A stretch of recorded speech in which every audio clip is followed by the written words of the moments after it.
Did you hit Command S? Save your work, right? All right, so I mentioned before this E is mathematically centered, just like well, all the letters are, but the E and the R are different from the other letters because the two sides aren't symmetrical. And so this gap right here, this little gap here, creates visual imbalance. It's mathematically balanced, but not visually.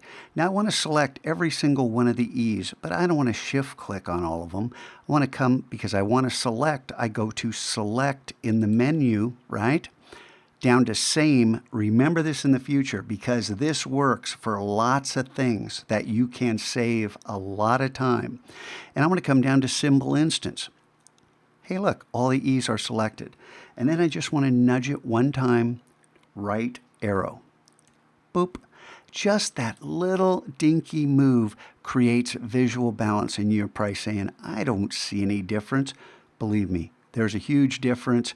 And if you don't believe me, look at the Lion King poster and look at the G and the ridiculous mistake Disney made in a huge production that a beginning graphic design student knows they shouldn't have done. Now I want to select all the R's, come here to save all the instances, and I'm going to nudge this one time. But the R actually has more imbalance than the E, so I'm going to nudge it one more time and then click to deselect. And that little select, same, you want to know about this because that is going to save you a ton of time in the future. But for right now, everything's balanced, and I'm going to hit Command S and make a new video.